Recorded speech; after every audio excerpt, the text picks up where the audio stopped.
जी, अस्सलाम वालेकुम। क्या सामने मौजूद लोगों में वो जोशो खरोश है? एक दिन हमारा गुजर चुका है। जो लोग कल नहीं आए थे, फेसबुक पे ओरिएंटेशन शेयर कर देते हैं हम लोग, यूट्यूब पे भी डाल रहे होते हैं और फेसबुक पे भी स्कैन, ये जो SBI का जो पेज है उसके ऊपर हम उसको पब्लिकली शेयर कर रहे होते हैं और ये 4-5 दिन तक एक्टिविटी चलती रहेगी, क्योंकि मुख्तलिफ़ टाइम पे मुख्तलिफ़ लोग ज्वाइन करते रहते हैं और फिर वो उस क्लास का हिस्सा बनते चले जाते हैं। ये क्लास सरप्राइजिंगली ऑनलाइन में बहुत ज़्यादा पॉपुलर हुई हुई है और फिज़िकल में पॉपुलर नहीं है। शायद लोगों को लग रहा है कि नहीं, ये जो है ना, ये जब आधा पेपर रहता हो तो ये तो ऑनलाइन भी हो सकता है। हालांकि मैंने कल बताया था कि आधा पेपर ज़्यादा मुश्किल बात है। जिनका खाली सीलो रहता है उनके चैलेंज कंप्लीट पेपर वालों की निस्बत थोड़ा सा ज़्यादा है। तो क्या वो रजिस्टर ले लिया गया है? असल सीरियसनेस तो पता लगेगी ना, पिछले दिन वाली बात आपने ध्यान में रखी हुई हो। आप बाकी जिस रजिस्टर पे जो मर्ज़ी अकाउंटिंग करें, लेकिन अगर आपने एक डेडिकेटेड रजिस्टर इसके लिए नहीं रखा तो फिर बात नहीं बनेगी। एक अलग रजिस्टर इसके लिए, और कई दफ़ा क्या होता है आप 2 कलर के बॉल पॉइंट्स यूज़ कर रहे होते हैं, थोड़ा सा उसकी प्रेजेंटेशन बेहतर कर रहे होते हैं, क्योंकि आज आप मेहनत करेंगे तो वो कल को आपके काम आएगी। इस वक्त हर दिन की थोड़ी थोड़ी सी मेहनत आपको फ्यूचर में हेल्प कर देगी, क्योंकि एट एनी गिवन टाइम घर जाके पढ़ने पे तो 5 मिनट लगेंगे, क्योंकि मैंने यहाँ से मैक्सिमम चीज़ें आपको दिखा के भेजा होगा। तो इसलिए असल चीज़ तब होगी जब आप उसको घर जाके लिख रहे हो। तो दिन में 1 घंटा आपने मेरे लिए मुख्तस रखना है। 4 दिन आपसे 1-1 घंटा मांगा जाएगा, Monday, Tuesday, Wednesday, Thursday. Friday वाले दिन मैं आपसे कहूँगा कि 3 से 4 घंटे, क्योंकि सैटरडे को हमने अक्सर टेस्ट रखा हुआ होगा, तो आपने उस दिन का लिखा, पूरे वीक को रिवाइज़ किया और उसके बाद आपने एक प्यारा सा टेस्ट दे दिया।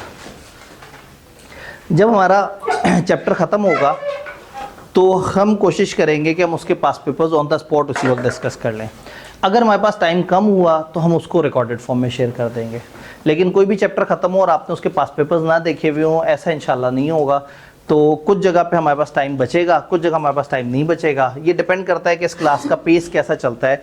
अगर हम एक अच्छे तरीके से चल रहे हुए इफेक्टिव तरीके से, तो इंशाल्लाह ताला 100% of the pass papers during class discuss करने की पूरी कोशिश करेंगे। 100% से मुराद है 2009 से लेके 2024 तक। तो क्या हम तैयार हैं? हम लॉ को स्टार्ट करने जा रहे हैं कंपनी लॉ के पोर्शन से। उसके पीछे 2 रीज़न्स हैं। रीज़न नंबर 1, इस क्लास में कुछ बच्चे सिर्फ सी लॉ पढ़ने के लिए आए हैं। रीज़न नंबर 2, लोगों को रट्टा लगाना आसान लगता है और लॉजिकल इंग्लिश लिखना थोड़ा मुश्किल लगता है। इंटरेस्टिंगली स्पीकिंग, बिज़नेस लॉ और कंपनी लॉ में से कंपनी लॉ ज़्यादा आसान है और ज़्यादा अच्छी पास रेशियो है बनिस्बत बिज़नेस लॉ के, और कंपनी लॉ में ICAP का मिजाज थोड़ा सा क्रैमिंग की तरफ ज़रा ज़्यादा माइल है। तो इससे सी लॉ पढ़ने से आप प्रोसीजर समझते हैं, थोड़ा सा याददाश्त बनाते हैं, लेकिन अभी आपकी इंग्लिश अभी जब इम्प्रूव नहीं हुई होती तो तब तक सी लॉ हौसला दे देता है। जब तक हम बी लॉ पे पहुंचते हैं, आहिस्ता आहिस्ता टेस्ट दे दे के आपकी इंग्लिश थोड़ी बेहतर हो गई होती है, तो फिर बी लॉ के अंदर सिनेरियो से डिस्कस करते हुए, लड़ते हुए आपको ज़्यादा मसला नहीं आता। मेरा एक सवाल, कितने ऐसे लोग हैं जो PRC से आए हैं डायरेक्ट, और जो मतलब पहली दफ़ा लॉ, बी लॉ हो या सी लॉ, पहली दफ़ा लॉ पढ़ने जा रहे हैं? ठीक है, हमारे पास एक सैंपल के तौर पे कितने ऐसे लोग हैं जो खाली सी लॉ पढ़ने के लिए आए हैं? ठीक है, ये हमारे पास तकरीबन आधे के करीब लोगों ने हाथ खड़े कर दिए जो सिर्फ सी लॉ पढ़ने आए हैं। तो इसका मतलब है कि कुछ हमारे पास फ्रेश लोग हैं जो कि बड़ी कम तादाद में हैं, आधे हमारे पास वो लोग हैं जो सी लॉ पढ़ने आए हैं, और बकाया आधे वो लोग हैं जो कि बी लॉ सी लॉ को टोटली उसको लेके रिवाइज। कोई बी लॉ ओनली वाला तो फ़िलहाल कोई नहीं ना होगा, और हो भी तो वो इस टाइम पे तो उसने कुछ नहीं करना। फिर बी लॉ ओनली के लिए हमने एक और टाइम पे एक और बैच में वो किया है, वो 19 से, वो बी लॉ ओनली के लिए। चूँकि बी लॉ ओनली के स्टूडेंट्स इतने कम है कि हम उसके लिए एक अलग बैच नहीं कर सकते थे, तो फिर हमने प्री रिजल्ट वाली क्लास में जो सी लॉ चल रहा है वो ख़त्म होगा, तो वहाँ बी लॉ जब शुरू होगा तो हम उस वाली क्लास में उन बी लॉ वाले स्टूडेंट्स को वेलकम कर सकेंगे। तो अब थोड़ा सा आगे चलते हैं। हमारा जो पहला चैप्टर है वो कंपनियों के बारे में इंट्रोडक्शन देता है और कंपनी लॉ के बारे में इंट्रोडक्शन देता है। मैं नॉर्मली कंपनी का सेटअप समझाने के लिए एक डायग्राम दिखाता हूँ। जो लोग तो काफ़ी सारे पेपर पढ़ने के बाद यहाँ तक पहुँचे हैं, उन्हें कंपनी के बारे में ज़रा ज़्यादा पता है। जो पीआरसी के बाद आए हैं उन्होंने पीआरसी में इंट्रो टू बिजनेस में किसी हद तक समझा था कि कंपनी क्या होती है, चीज़ें किस तरह से चलती हैं। मैं नॉर्मली एक डायग्राम के थ्रू कंपनी को समझाने की कोशिश करता हूँ। हुआ क्या, 5 लोग थे और 5 लोगों के पास 5 लाख, 3 लाख, 10 लाख, 80,000, 1,20,000, 20 लाख रुपया पड़ा हुआ था। इन पांचों ने सोचा कि हम बिज़नेस शुरू करें। अगर मेरे पास 4 लाख पड़ा हुआ हो ना तो मैं बिज़नेस शुरू करूंगा छोटा, लेकिन अगर मेरे पास 20 लाख पड़ा हुआ होगा तो बिज़नेस बड़ा स्टार्ट हो जाएगा। तो बजाय इसके कि 5 लोग 4-4 लाख रुपए का अलग अलग बिज़नेस करके आपस में टकरे मारें, वाई नॉट कि वो एक बड़ी ऑर्गेनाइज पार्टनरशिप बना लें, मिल के एक सेटअप बना लें जिसका नाम हो कंपनी, और इकट्ठे 20 लाख रुपए इन्वेस्ट कर दें एक बिज़नेस में। फिर उस बिज़नेस से जो प्रॉफिट आए उसको एक ख़ास रेशो में आपस में डिवाइड कर लें। 4 लाख का बिज़नेस जो प्रॉफिट देगा वो शायद 40,000 होगा, 10%। लेकिन जो 20 लाख का बिज़नेस प्रॉफिट देगा वो शायद 4 या 5 लाख होगा। क्यों? बड़े बिज़नेस में ज़्यादा कैपिटल लगता है तो आपको ज़्यादा रिटर्न्स मिलते हैं, आपके पास कुशन ज़्यादा होता है। छोटे बिज़नेस में छोटा पैसा लगता है लेकिन उसके मार्जिन भी थोड़े होते हैं और उधर कमाई भी बहुत ज़्यादा नहीं होती। तो जब आप ज़्यादा रिसोर्सेज के साथ, ज़्यादा बड़े सेटअप के साथ आते हैं तो आप ज़्यादा अर्न कर सकते हैं। ये ऐसे भी है कि फॉर एग्ज़ाम्पल 5 लोगों ने, 6 लोगों ने ICAP जाना है पेपर देने के लिए गार्डन टाउन से उठ के। इनमें से एक बच्चा जाएगा सड़क पे और एक चिंकी वाले से कहेगा कि भाई मुझे ICAP जाना है और सिर्फ मुझे लेके जाना है, तुमने रास्ते में कोई सवारी नहीं उठानी क्योंकि मेरा पेपर है, मेरा टाइम वेस्ट हो जाएगा, कितने पैसे लोगे? उसने कहा जी 600 रुपये लूँगा। आपने कहा यार 600 तो बहुत ज़्यादा है, ये क्या बात है? उसने कहा जी मैं 500 से 1 रुपया कम नहीं लूँगा। फ़र्ज़ करें यहाँ से वो ICAP जाने के 500 रुपये ले ले और ये बच्चा चला गया ICAP। अगर ये बच्चा अपने जैसे 5 बच्चे और ढूंढता और ये 6 बच्चे इकट्ठे जाते एज अ ग्रुप और चिंची वाले से कहते जी हम 6 ने ICAP जाना है, तो चिंची वाला शायद कहता जी 1000 रुपया। फिर बार्गेन होती तो शायद 800-700 रुपये पे डन होता, क्योंकि अब सवारियाँ ज़्यादा हैं तो ज़ाहिर है उसका लोड ज़्यादा होगा, उसको पावर ज़्यादा लगेगी, तो बकौल उसका ज़्यादा ऑयल कंज्यूम होगा। तो फ़र्ज़ करें उसने 750 रुपये में इन 6 लोगों के साथ डील कर ली। पर बंदा कितने लगे? 6 बंदे और 750 रुपये, 125 पर बंदा 125 लगे। ये सब के सब ICAP पहुंच जाएंगे, पेपर देंगे। अकेले जाते तो कितना लगता? तो ये हमेशा होता है, इसको हम कहते हैं सिनर्जी ऑर्गेनाइजेशंस की ज़बान में। जब बहुत सारे लोग मिलजुल के काम करते हैं तो उससे एक सिनर्जी इम्पैक्ट आता है। जो रिसोर्स इस्तेमाल होते हैं वो भी सबके कॉमन होते हैं, जो चीज़ें चल रही होती हैं वो भी सबके लिए कॉमन होती है। एक अकेला बंदा अपने ऑफिस में बिजनेस कर रहा होगा, AC चला के बैठा हुआ होगा, उसको बिजली का बिल पड़ रहा होगा फ़र्ज़ करें 80,000। 3 और लोग भी अगर आके बैठ जाएँ तो भी बिजली का बिल तो वही 80,000 रहेगा। तो खर्चा एक जगह रुक जाएगा लेकिन इनकम बढ़ जाएगी क्योंकि 3-4 लोग कमा रहे होंगे। तो जब लोगों ने बड़ा बिज़नेस करना होता है तो वो मिलजुल के करते हैं। मिलजुल के बिज़नेस करने का एक तरीका होता है पार्टनरशिप। लेकिन पार्टनरशिप जो है वो आप 8, 10, 12, 15, 20 तक ज़्यादा से ज़्यादा ले जा सकते हैं, इससे ऊपर वो नहीं चलती। जितने ज़्यादा बंदे होते हैं उतने ज़्यादा लड़ाइयाँ होती हैं, उतने सारे झगड़े होते हैं। तो अक्सर लोग फिर सोचते हैं कि हम बनाएंगे पाकिस्तान में कंपनी। कंपनी क्या चीज़ है? कंपनी जिसमें लोगों ने मिलजुल के एक सेपरेट लीगल एंटिटी बना दी। सेपरेट लीगल एंटिटी मतलब एक अलग इंसान, एक अलग इदारे को बना दिया। अब मिस्टर वकील, mister Shakeel, mister Shamshad, mister Behzad, ये अलग अलग इंसान थे, लेकिन जब इन सब ने मिलके ABC लिमिटेड कंपनी बनाई तो अब ये सब मिलके ABC लिमिटेड के नाम से काम कर रहे हैं। अब ABC लिमिटेड एक बेजान ऑब्जेक्ट है जो कि एक कंपनी है और ये ABC लिमिटेड बहुत सारे काम कर रही है। ये बिज़नेस कर रही है, ये पैसे कमा रही है, ये टैक्स दे रही है, ये अपने नाम पे ज़मीन खरीद रही है। तो मिस्टर बहजाद और ABC लिमिटेड 2 अलग अलग इंसान है। ABC लिमिटेड को अपने बिजली के बिल अलग से आते हैं, ABC अपना टैक्स खुद से भरती है, ABC अपने सारे काम खुद करती है, और मिस्टर बहजाद, मिस्टर वकील, मिस्टर शकील अपनी ज़िंदगियाँ अलग से चलाते हैं। तो फिलहाल चूँकि पहला दिन है तो आपको समझाने के लिए इन 5 लोगों ने मिल के सोचा कि हम एक कंपनी बनाते हैं। इनको किसी ने कहा था कि ज़्यादा लोग इकट्ठे हों तो कंपनी बनाएं तो बड़ा अच्छा काम होता है। तो उन्होंने कहा जी कंपनी कैसे चलेगी? कंपनी चलेगी कैपिटल से। इन सब के पास अलग अलग रुपए थे। इन्होंने सारे पैसे जोड़े 20 लाख और इस डब्बे के अंदर 20 लाख रुपए डाल दिए। अब फर्ज करें यहाँ एक डब्बा रखा हुआ है और 5 लोगों ने उस डब्बे के अंदर पैसे डाल दिए और उस डब्बे को पुकार रहे हैं कंपनी। क्योंकि देखें ना, अभी आपने एक वर्चुअल चीज़ तो नज़र ही नहीं आएगी, कंपनी ना नज़र आने वाली चीज़ है, वर्चुअल है। कंपनी को हम आर्टिफिशियल पर्सन भी कहते हैं, ऐसा पर्सन जो कि हकीकी नहीं है, आर्टिफिशियल है। तो कंपनी तो नज़र नहीं आएगी लेकिन डब्बा तो नज़र आ रहा है। फिलहाल फ़र्ज़ करें वो डब्बा कंपनी है, डब्बे के अंदर इन सब लोगों ने पैसे डाल दिए। पैसे डाल के साइड पे बैठ गए और देख रहे हैं कि अब डब्बा करता क्या है, लेकिन डब्बे ने कुछ किया ही नहीं, क्योंकि डब्बा तो बेजान है। अब ये डब्बा चलेगा कैसे, आपस में सोचा, फिर उन्हें याद आया कि हाँ, सुना था कि कुछ मैनेजमेंट होती है जो कंपनी को चलाती है। तो इन 5 में से 2 लोगों ने कहा कि हमारे पास थोड़ा सा टाइम होता है ज़िंदगी में, हम इस डब्बे के अंदर रखे हुए पैसे की मैनेजमेंट करके हम इस बिज़नेस के डे टू डे अफेयर्स को चला सकते हैं। तो सबने कहा ये डब्बा आपके हवाले, अमानत के तौर पे आप दोनों कारोबार करें और जब पैसे की उस कारोबार में ज़रूरत पड़े इस डब्बे से निकाल लें। जब आपके पास पैसा है इस डब्बे में डाल दें, जब आपको पैसा चाहिए उस डब्बे से निकाल लें। तो डब्बा उनके हवाले हो गया और वो 2 लोगों ने कहा अब हम काम करेंगे।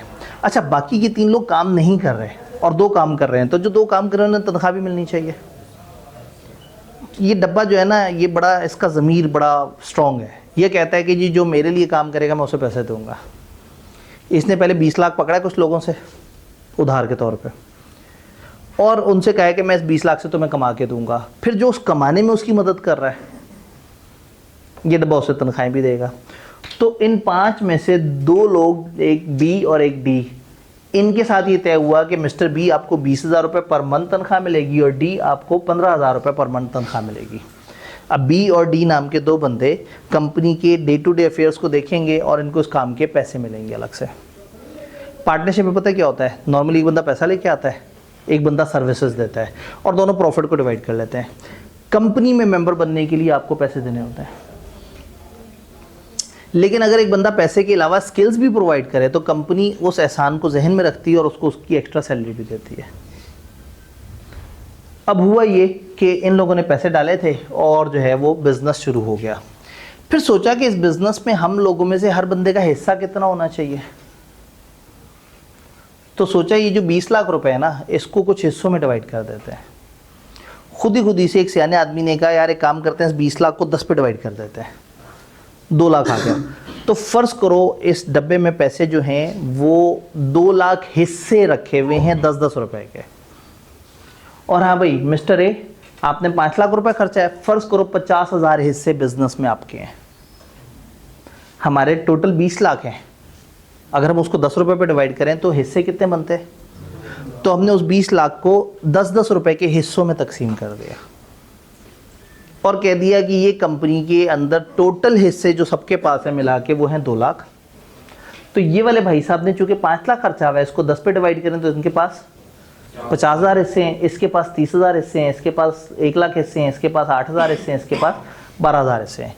अब कंपनी 2 लाख हिस्सों पे चल रही है और हर हिस्से की वैल्यू है 10 रुपये और कंपनी का टोटल जो कैपिटल है उसकी वैल्यू है 20 लाख।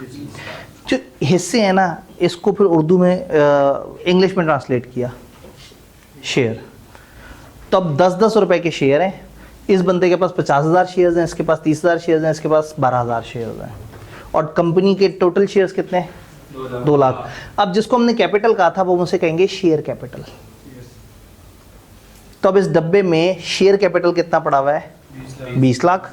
शेयर्स कितने पड़े हुए हैं? 2 लाख। और उन 2 लाख शेयर्स में से हर बंदे के पास कुछ ना कुछ कंपोजिशन ऑफ शेयर्स हैं। 25% शेयर्स इसके पास हैं, 15% इसके पास हैं, 50% इसके पास हैं, 4%। ये कैसे परसेंटेज निकाली? लाख को डिवाइड कर दिया, 2 लाख हिस्सों में से लाख हिस्से जिसके पास हैं 50% कंपनी उसकी है। अब हमने इनको आपस में तकसीम कर दिया, पता लग गया कौन कितना शेयर होल्डर है। इस पैसे से बी और डी इन लोगों ने काम शुरू किया। जब कारोबार शुरू किया तो कारोबार में से जो इनकम आई, इनकम में से बाकी खर्चे निकालने के बाद इनके पास पैसे बचे 7 लाख। बिजनेस की ये 20 लाख से इन्होंने खर्चा किया, बिजनेस स्टेब्लिश किया, कुछ रेवेन्यू आए, उसमें से कुछ कॉस्ट माइनस की, तो पता ये लगा कि इनको 7 लाख की बचत हो गई।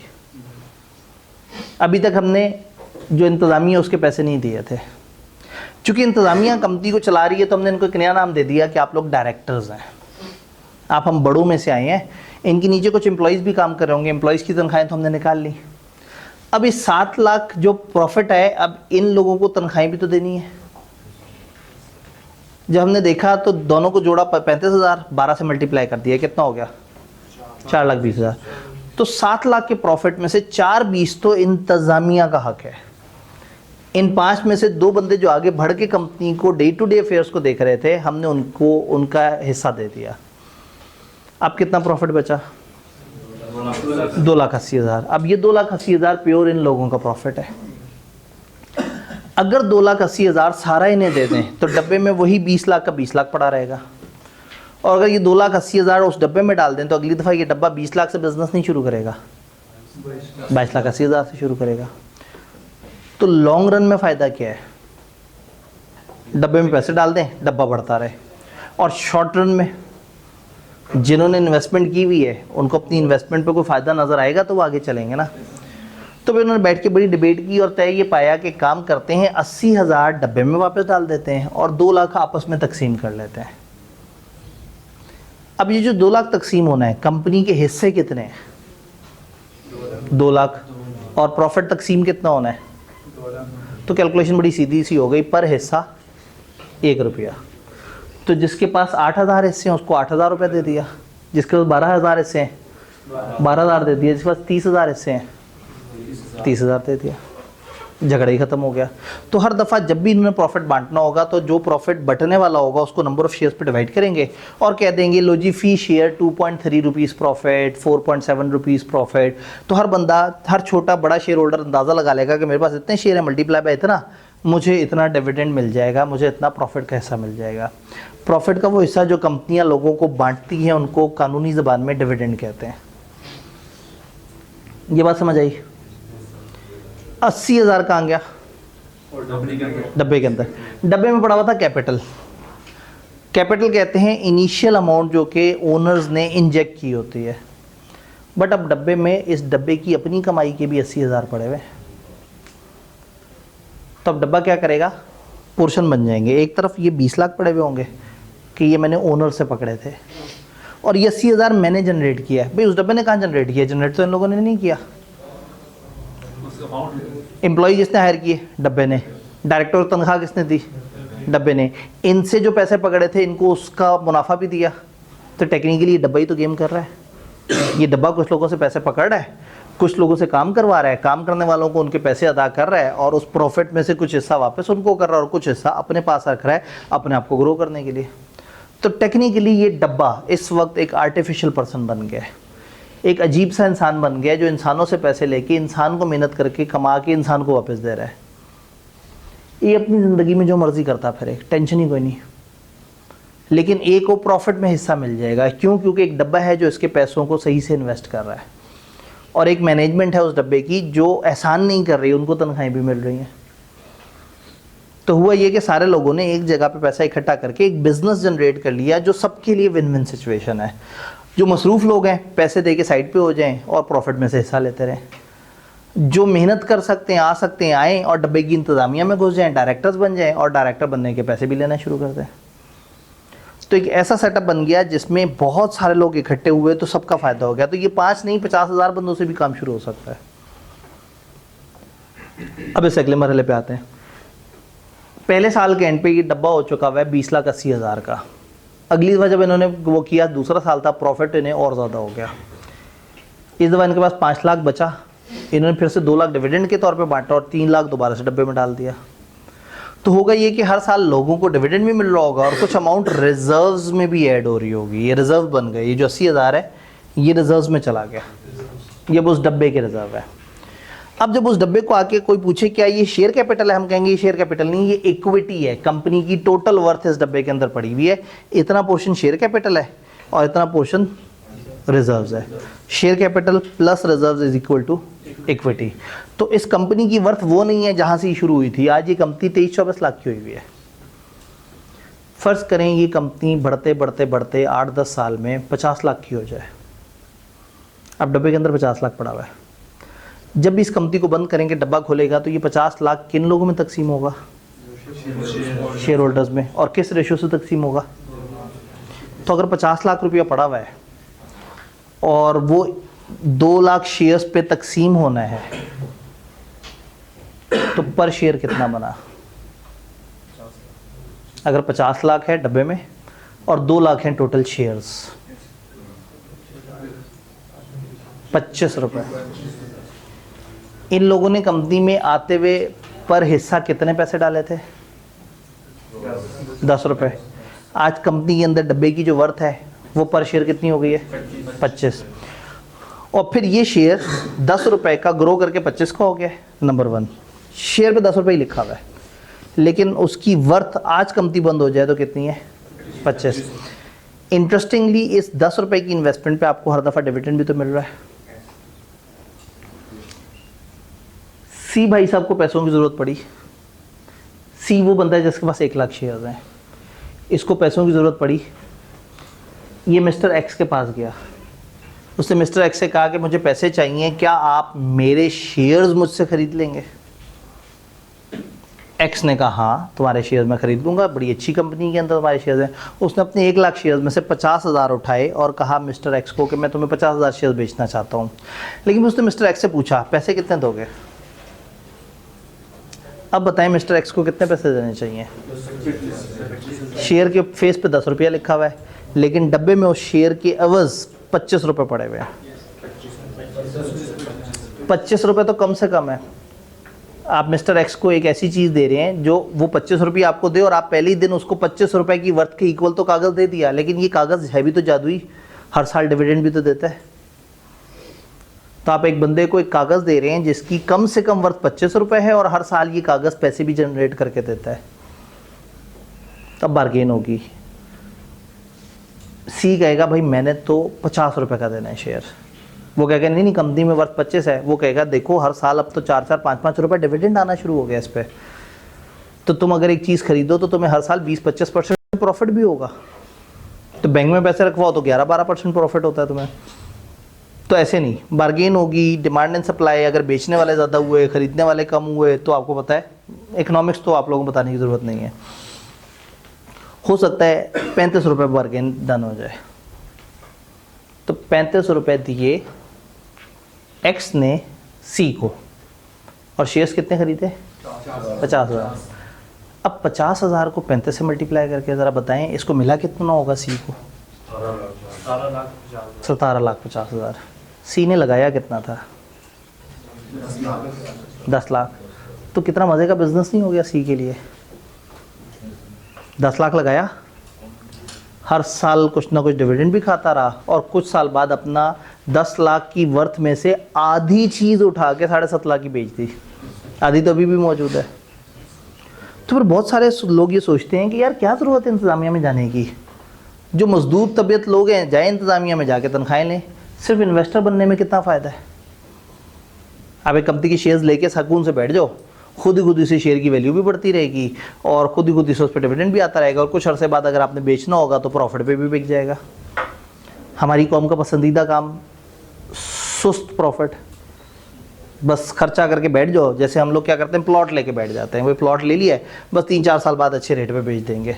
हमें तो मेहनत मजदूरी वाले बिजनेस अच्छे नहीं लगते। तो कुछ ऐसे लोग होंगे जो शौक से इंतज़ामिया में आएंगे, उनको ज़्यादा पैसे मिल रहे होंगे। कुछ साइलेंट किस्म के इन्वेस्टर होंगे जो पैसे दे के साइड पे हो जाएंगे, उनकी एक वैल्यू चल रही होगी। अब एक बिज़नेस है जो डब्बा कर रहा है और एक बिज़नेस है जो ABCDE कर रहे हैं। गौर से देख रहे हैं? शायद सी आखिरी दफ़ा 3 साल पहले किसी मीटिंग में आके बैठा हो। सी ने एक कागज़ ख़रीदा हुआ है जिस कागज़ पे लिखा हुआ है 1 लाख शेयर्स 10 रुपये के हिसाब से, और इस कागज़ को 2 हिस्सों में डिवाइड किया 50,000, और उनमें से एक कागज़ जो 5 लाख के ख़रीदे थे वो बेच दिए 17.5 लाख के। तो फॉर सी ये कंपनी नहीं है, ये एक बिज़नेस है। सी एक कारोबार करता है शेयर्स की ख़रीदो फरोख्त का। सी को कोई लेना देना नहीं है कि कंपनी कोयले का काम कर रही है, ये AC बेच रही है। इसका मतलब है कि शेयर होल्डर्स की बिल्कुल अपनी अलग दुनिया है और कंपनी की अलग दुनिया है। कंपनी के अंदर डे टू डे क्या चल रहा है वो B और D को पता है, इनमें से बाकियों को नहीं पता। तो कंपनी एक बड़ा मज़ेदार सा कॉन्सेप्ट होता है जिसमें आप खुद ही से एक आर्टिफिशियल पर्सन को जनरेट करते हैं, आप खुद ही से पूलिंग ऑफ फंड्स करते हैं वहाँ, फिर वो आर्टिफिशियल पर्सन जिनसे पैसा आया होता है उनको उनके पैसे के एवज जैसे इंटरेस्ट देता है बैंक, इस तरह से ये डिविडेंड दे रहा होता है साथ साथ, और इसी तरह से जो लोग इस पर मेहनत कर रहे होते हैं उनको तनख्वाह दे रहा होता है। तो एक ऐसा सिस्टम बन जाता है जिसमें एक आर्टिफिशियल पर्सन बीच में आके चंद इंसानों की मदद करना शुरू कर देता है। तो भाई आर्टिफिशियल पर्सन चलेगा कैसे? कुछ कवानीन के मुताबिक। तो हम गवर्नमेंट को कैसे बताएंगे? डब्बा बनाया, उसमें पैसे डाल दिए, तो गवर्नमेंट को कैसे बताएंगे ये डब्बा एक कंपनी है? ये इंसान जाएंगे गवर्नमेंट के पास, कुछ कागज़ भरेंगे कि हाँ भाई इस डब्बे का ये नाम है, इस कंपनी का ये बिज़नेस है, इसका इतना शेयर कैपिटल है, इसकी इतनी लाइबिलिटी है और ये इस तरह से काम कर रही होगी। तो वो हम सारा कुछ गवर्नमेंट के पास जाके इंदराज करा देते हैं, कुछ डॉक्यूमेंट जमा कराते हैं, तो वो आर्टिफिशियल पर्सन जो दिख नहीं रहा गवर्नमेंट अपने कागज़ों में रिकॉर्ड कर लेती है, फिर वो चलना शुरू हो जाता है। अब हमारा चैप्टर किस बारे में है, हमारा सिलेबस किस बारे में है? आप लोग जो पहली दफ़ा पूरा BLD पढ़ रहे हैं वो बी लॉ भी पढ़ेंगे और सी लॉ भी पढ़ेंगे। बी लॉ में हर नए चैप्टर की अलग दुनिया है, लेकिन सी लॉ वाले पोर्शन में हमारे ये सारे चैप्टर्स एक इस स्टोरी से कनेक्टेड है। कंपनी क्या होती है, कंपनी ये काम कैसे करती है, वो काम कैसे करती है, वो काम कैसे करती है। हम 10 चैप्टर्स पढ़ रहे होंगे सिर्फ कंपनी से रिलेटेड। हमारे 10 चैप्टर्स कौन कौन से हैं? Number 1, introduction to companies. ये जो डब्बा जिसका हमने जिक्र किया ये कितनी तरह के होते हैं, कंपनियां कितनी तरह की होती हैं और उसमें क्या रूल्स होते हैं। सेकंड चैप्टर है मेमोरेंडम एंड आर्टिकल्स। कंपनी को रजिस्टर कराते हुए गवर्नमेंट के पास जो आप डॉक्यूमेंट्स यूज़ कर रहे हैं उसको हम कहते हैं मेमोरेंडम और आर्टिकल्स। चैप्टर 3 का नाम है डायरेक्टर्स। इनके बारे में है, ये जो ऊपर के लोग हैं ये कंपनी को कैसे चलाएंगे, इनकी क्या रूल्स हैं, इनकी क्या पावर्स हैं, ये चीज़ों को किस तरह से देखेंगे। Chapter 4 is about other officers. Directors के साथ और जो चीफ एग्जीक्यूटिव, चेयरमैन और इस तरह के लोग होते हैं उनके क्या रोल्स हैं। Chapter 5 is about share capital, कितनी तरह का होता है, उसको कैसे डिवाइड करते हैं और उसके ऊपर क्या रूल्स होते हैं। चैप्टर 6 इज़ अबाउट अगर ये कंपनी कभी लोन लेगी तो उसके क्या रूल्स हैं और उसके ऊपर कौन सी सिक्योरिटी दे सकते हैं और उसका क्या मामला होगा। चैप्टर 7 इज़ अबाउट ये लोग जब भी इस डब्बे के बारे में अहम डिसीजन मेकिंग करने के लिए इकट्ठे होना चाहें तो वो कैसे होंगे, मीटिंग्स को डील करता है। चैप्टर 8 इज़ अबाउट ये डिविडेंड के क्या रूल्स हैं, कैसे तकसीम करते हैं, कौन अप्रूव करता है और उसके क्या छोटे छोटे से रूल्स हैं, वो चैप्टर 8 में पढ़ेंगे। चैप्टर 9 में पढ़ेंगे कि ये कंपनी अगर अपने पैसों को इन्वेस्ट कर रही है कहीं तो उसके क्या रूल्स हैं। और चैप्टर 10 में ये वाली कंपनी मुख्तलिफ गवर्नमेंट के लोगों को अपने कौन कौन से रिकॉर्ड्स बना के भेज रही होती है, इन्होंने अपने अकाउंट्स कैसे बनाने हैं और अपने मेंबर्स को कैसे दिखाने हैं और बाहर के लोगों को किस तरह से दिखाना है। तो हमारे 10 चैप्टर रिवॉल्व अराउंड कंपनी। तो सीलो में अच्छी बात यह है कि आपको एक कॉन्सेप्ट समझना है कंपनी का और हर चीज़ उसकी गिर्द घूमेगी। जब हम कंपनी की बात कर रहे हैं तो कंपनी में 3 बड़े स्पेशल फीचर्स हैं। नंबर 1, ये सेपरेट लीगल एंटिटी है। ये कंपनी पता नहीं क्या काम कर रही है और ये लोग पता नहीं क्या काम कर रहे हैं। ये लोग और इनकी कंपनी अलग अलग है। आपके घर अगर PTCL का इंटरनेट सही नहीं चल रहा तो ऐसा नहीं होगा कि आप PTCL के किसी शेयर होल्डर को ढूंढें और उसे जाके कहें कि तुम्हारी कंपनी मेरे साथ क्या कर रही है। आप अगर उस शेयर होल्डर को ढूंढेंगे भी तो वो कहेगा भाई मैंने तो शेयर खरीदे, मुझे क्या पता कंपनी में क्या चल रहा है। हाँ, अगर आप डायरेक्टर्स को ढूंढें तो बात समझ भी आती है। तो ये इतनी सेपरेट लीगल एंटिटी है कि इसके ओनर इसकी हरकतों पे जवाबदेह भी नहीं है। जी ये देखिए आपने क्या किया, हमने थोड़ी किया है, कंपनी ने किया, जाओ कंपनी को पकड़ो। मैं एक और एग्जांपल देता हूँ, ICAP। हम चार्टर्ड अकाउंटेंट्स ICAP के मेंबर्स हैं, लेकिन अगर किसी दिन एक बच्चा जो है ना ICAP एग्जाम में फेल हो जाए और वो बच्चा आके मुझे कहे सर आपके इदारे ने क्या किया मेरे साथ, मैं कहूँगा जाओ इदारे को पकड़ो। नहीं सर आप भी तो उसके मेंबर है, मैं कहूँगा भाई मैं मेंबर हूँ, मैं सेपरेट लीगल पर्सन हूँ, इदारा सेपरेट लीगल पर्सन है, उनकी अपनी एक अलग इंतजामिया है, उनके अपने कवानीन है, वो अपने तरीके से चल रहे हैं। हाँ मैं मेंबर ज़रूर हूँ लेकिन इसका ये मतलब नहीं कि मुझे डे टू डे अफेयर्स का पता है। तो जाओ ICAP को पकड़ो, मैं तो खुद बड़ा तंग हूँ। तो आप कहेंगे अजीब सा इदारा है कि जिसका ओनर खुद अपने इदारे को ओन नहीं कर रहा। तो कंपनी इतनी सेपरेट होती है। आप अगर एक पार्टनरशिप को जाके कहें ना आप लोगों ने गलत किया तो हर पार्टनर जिम्मेदारी लेगा, हाँ जी गलती हो गई, हमारा पार्टनर उसने गलत किया लेकिन हम जिम्मेदार हैं, हम आपको नुकसान पूरा करके देंगे। आपकी दुकान के पास से कोई गुजर रहा है, आपकी दुकान का तंबू जो है वो अचानक से फिसल के उसके सर पे गिरा और वो आपसे आके कहे जी आपने मेरा नुकसान कर दिया, हर्जाना भरे, आप कहें जाओ दुकान से लो, मैं और मेरी दुकान तो अलग अलग चीज़ें हैं, तो इस तरह का कोई मजाक बर्दाश्त करेगा? तो सोल ट्रेडर में दुकान और बंदा सेम होते हैं, पार्टनरशिप में बिजनेस और पार्टनर्स सेम होते हैं, लेकिन कंपनी में कंपनी अलग चीज़ है, ओनर्स अलग चीज़ है। तो यहाँ पे एक सेपरेट लीगल एंटिटी का कॉन्सेप्ट होता है कि कंपनी का वजूद ही अलग हो जाता है। वो डब्बा जो कर रहा है वो उसकी अपनी दुनिया, वो अपना टैक्स देगा, वो अपने एसेट खरीदेगा, वो अपनी लायबिलिटी सेटल करेगा, वो अपने सारे काम खुद करेगा, और ये तमाम लोग अपनी एक ज़िंदगी गुजार रहे हैं और उस ज़िंदगी से कुछ कमा रहे हैं और कुछ कंपनी से भी कमा रहे हैं। देन इस डब्बे की लायबिलिटी है लिमिटेड। ये डब्बा कितने शेयर कैपिटल से शुरू किया? 20 लाख। ये डब्बा कारोबार करते करते किसी का 70 लाख का नुकसान भी कर दे तो ज़्यादा से ज़्यादा इस डब्बे से 20 लाख लिए जा सकते हैं, जितना इसका पेड अप शेयर कैपिटल है। वो नुकसान पूरा होने के बाद इनकी तरफ लोग जाके कहेंगे जी अब जो बच गया नुकसान तुम पूरा करो। वो कहें हमने थोड़ी किया है, कंपनी ने किया है, जो कंपनी से ले लो। इसका मतलब है कि कंपनी की ओनर्स कंपनी की एक्शंस के लिए लायबल नहीं है, कंपनी खुद लायबल है। हाँ, नुकसान ये होगा कि आपने वो जो शुरू में पैसे डाले थे वो डूब जाएंगे। तो ये इस हद तक सेपरेट होता है कि आपकी लिमिटेड लायबिलिटी होती है, तो कंपनी के ऊपर जितना मर्जी करोड़ों का केस हो जाए, कंपनी वहां तक लायबल है जितना उसकी कैपेसिटी है, उस ऊपर के लिए वो लायबल नहीं है। लेकिन एक पार्टनरशिप में अगर 70 लाख का नुकसान हो जाए और बिजनेस के एसेट्स 20 लाख के हों, पहले वो बिकेंगे, फिर पार्टनर्स अपने घर के ज़ाती एसेट बेचेंगे ताकि उस नुकसान को पूरा करें। तो कंपनी के केस में आपको मिल जाती है लिमिटेड लायबिलिटी। बात समझ आई कुछ? देन ये एक अजीब सा बिजनेस है जिसके ओनर्स ही बदलते रहते हैं। कंपनी को पता भी नहीं होता, कई दफ़ा कंपनी अगले दिन सो के उठी तो पता लगा यहाँ 5 के बजाय 15 लोग थे। उसको फ़र्क ही नहीं पड़ता। उसने इतना मज़ेदार सिस्टम बनाया हुआ है कि अगर ये बंदा अपने 1 लाख शेयर्स में से 50,000 किसी और को बेच भी देता है तो इससे कंपनी की ऑपरेशंस पे तिनका बराबर फ़र्क नहीं पड़ता,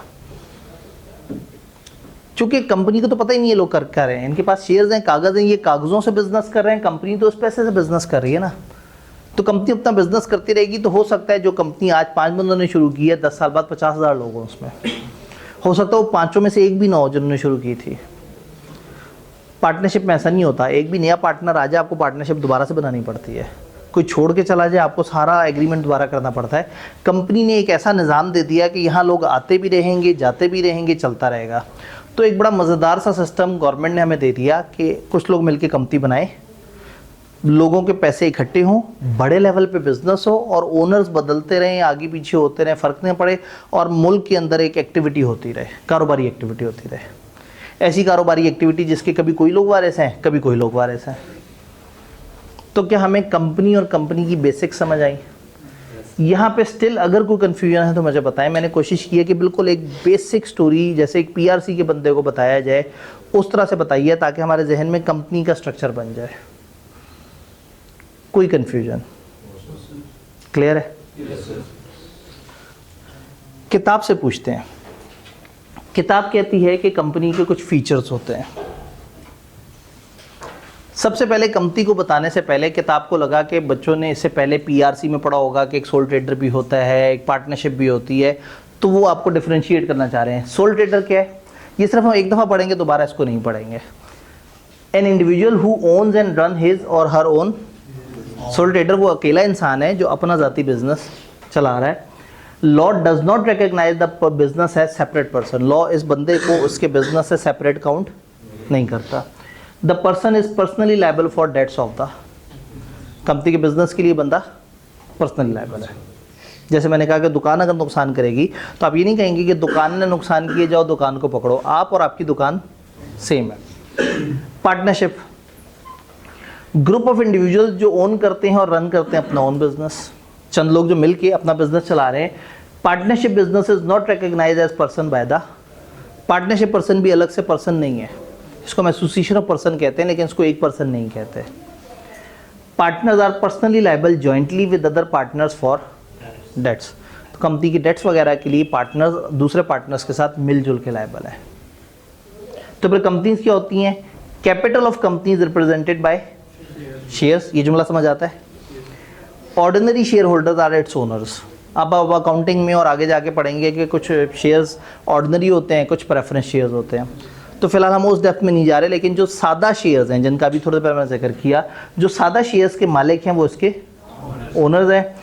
ये क्रिएट होती है एक ऐसा प्रोसेस जो कि कंपनीज एक्ट 2017 ने बताया है, जो हमारा लॉ है कंपनीज एक्ट, उसने एक प्रोसेस बताया है, उसके तहत बनती है। Company is a legal person separate from its owner. Company एक लीगल पर्सन है, ये अपने ओनर से बिल्कुल अलग है। इसको हम कहते हैं doctrine of corporate personality. Doctrine होता है रूल, कॉर्पोरेट होता है कंपनी, और पर्सनैलिटी होता है शख्सियत। तो कॉर्पोरेट पर्सनैलिटी का rule, companies are manage by their directors. Interestingly speaking, यहाँ तक हमने जितना पढ़ा है ये उस डेफिनेशन में नहीं आता कि आपने इसको रजिस्टर पे लिखना है। इस वक्त हमारी किताब इंट्रोडक्शन करते वक्त आपको थोड़ा सा पास्ट वाली स्टडीज़ का रेफरेंस देके और थोड़ा सा आपको इस तरफ लेके आ रही है कि और मैं आपको कंपनी की तरफ माहौल बनाऊँ। तो क्या यहाँ तक हमने जितना देखा है हमें समझ आ रहा है? अब कंपनी के 3 फीचर्स पे डिबेट है। 3 खास बातें जो कंपनी में होती हैं और बाकी बिजनेस में नहीं होती। Separate legal personality. Company can enter into contract with other person. Company अगर एबीसी लिमिटेड है तो मिस्टर एबीसी लिमिटेड किसी के साथ कॉन्ट्रैक्ट करेंगे, mister ABC limited bank account खुलवाएंगे, मिस्टर एबीसी लिमिटेड ज़मीन खरीदेंगे, मिस्टर एबीसी लिमिटेड पे लीगल केस होगा, मिस्टर एबीसी अदालत को फेस करेंगे, अदालत में भेजेंगे एक नुमाइंदे कोई अपने एम्प्लॉयज़ वगैरह में से, लेकिन केस कहा जाएगा कि कंपनी के ऊपर हुआ है और जुर्माना भी कंपनी को पड़ेगा। तो जो इंसान उस कंपनी के अंदर है उस पर केस नहीं हो रहा, कंपनी के ऊपर केस हो रहा है। Company ons its own assets. Company अपने एसेट्स को खुद ओन करती है। कंपनी पर्सनली लायबल होती है अपनी इनकम, अपने प्रॉफिट्स पे टैक्स देने के लिए। लिमिटेड लायबिलिटी, दूसरा feature. Liability of owners of a company for debts of the company is limited to amount of their investment in the company. के जितने भी ओनर्स हैं उनकी जो लायबिलिटी है वो कहाँ तक है? जितना खर्चा है। वो भाई साहब ने 5 लाख खर्चे थे, वो 5 लाख तक लायबल है। जिसने 1 लाख खर्चा वो 1 लाख की लायबल है।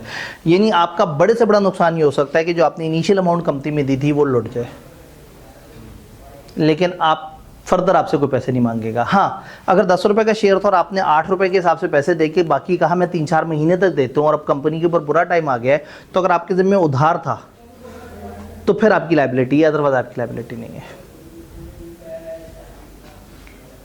क्या ये कहानी समझ आ रही है? Then transfer of ownership and perpetual succession. तीसरा, कंपनी के ओनर्स बदलते रहते हैं। परपेचुअल कंटिन्यूअस, सक्सेशन, सक्सेशन का वर्ड कहीं पड़ा है? विरासत। कंपनियों की ऑनगोइंग विरासत होती है। कंपनी के वारिस बदलते रहते हैं, कंपनी के ओनर्स बदलते रहते हैं। Any legal person can own shares in a company. Even कोई भी और कंपनी भी किसी और कंपनी के शेयर खरीदना चाहे तो वो खरीद सकती है। शेयर होल्डर अपने शेयर्स ओनरशिप के कंपनी के किसी दूसरे को बेचना चाहें तो बेच सकते हैं। It does not affect the legal status और legal existence of company. Company की सेहत पे कोई फर्क नहीं पड़ता। कंपनी के आधे से ज़्यादा मेंबर्स किसी को शेयर बेच के चले जाएं और कुछ नए लोग आ जाएं, कंपनी को फर्क नहीं पड़ता। कंपनी अपना बिजनेस कर रही है और शेयर होल्डर्स अपना बिजनेस कर रहे हैं। Company continues to exist unaffected by change in ownership. Ownership में चेंज हो भी जाए तो कंपनी स्टिल एग्जिस्ट करती रहती है। तो ये पहला सबसे सीधा सीधा यूनिट था हमारे कंपनी लॉ के पोर्शन का, जो हमें पहले पुरानी चीज़ें बता के अब कंपनी की तरफ लेके आ रही है। ये डायग्राम आपके सामने आई थी वो किताब का हरगिज़ हिस्सा नहीं है, वो समझाने के लिए था कि आपको एक थीम समझ आ जाए कि बेसिकली हो क्या रहा है कि चंद लोग मिलके एक आर्टिफिशियल पर्सन को वजूद में लेके आ रहे हैं, उसको पैसे पकड़ा रहे हैं, वो आर्टिफिशियल पर्सन अपना काम कर रहा है और वो इन लोगों को डिविडेंड भी दे रहा है और वो खुद आगे भी चल रहा है। आपके शेयर्स की वर्थ भी बढ़ रही है। तो अब अगर आप पूछेंगे सर फेस वैल्यू क्या होती है और मार्केट वैल्यू क्या होती है, तो मैं आपसे कहूँगा वो जो कागज़ के ऊपर 10 रुपये लिखा है वो फेस वैल्यू है, और जितने पे कोई ख़रीदने पे तैयार हो गया था वो मार्केट वैल्यू। इसीलिए मार्केट वैल्यू डिफरेंट होती है, फेस वैल्यू डिफरेंट। फेस वो है जो आपने नीचे लगाया और मार्केट ये है कि कोई उस शेयर को ख़रीदने के लिए कितना बेताब है और वो उस शेयर के कितने पैसे देना चाहता है। यहाँ तक कोई कन्फ्यूजन है तो मुझे बताएं, कोई सवाल, कोई परेशानी? घबराए तो नहीं बैठे? हमें बेसिक कंपनी समझ आ गया। अब थोड़ा सा हमने समझना है कंपनी लॉ क्या चीज़ है, कंपनी, वर्ड कंपनी कैसे कहते हैं।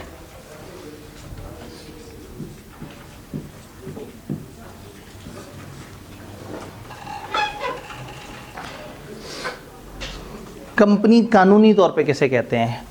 हमारे सिलेबस का सबसे बोरिंग चैप्टर भी यही है, क्योंकि इसमें आते साथ ही कंपनियों का इंट्रोडक्शन होगा, फिर कंपनियों की काफ़ी सारी किस्में आएंगी, फिर हर किस्म के बारे में पढ़ना होगा। प्रोसेसेस ज़रा थोड़ा सा बाद में शुरू होते हैं। जब प्रोसेस होता है तो बड़ा मज़ा आता है कि अच्छा ये वाला काम आप ऐसे करेंगे, फिर ऐसे होगा, फिर ऐसे होगा, फिर ऐसे होगा। लेकिन इस चैप्टर में हमें शनाख्त के ऊपर काफ़ी काम करना है। तो तकरीबन हमारे 2-1 ऐसे दिन होते हैं जो थोड़े से बोर होते हैं, उसके बाद चीज़ें थोड़ी सी ज़रा रोमांचक होना शुरू हो जाती हैं। प्रॉब्लम ये है कि अगर मैं इंट्रोडक्शन ना करवाऊँ तो हमारा मामला आगे चले ही ना। कंपनी किसे कहते हैं? अजीब सी डेफिनेशन दे दी। कंपनी उसे कहते हैं जो कंपनी लॉ में बनी होती है। अब ये कंपनी लॉ क्या है? 4 तरह के कानून। कंपनीज एक्ट 2017, इससे पहले हमारा पुराने ज़माने में होता था कंपनीज ऑर्डिनेंस 1984। अंग्रेज़ों के ज़माने का एक कंपनीज एक्ट होता था, उसको हम कहते हैं कंपनीज एक्ट रिपील्ड।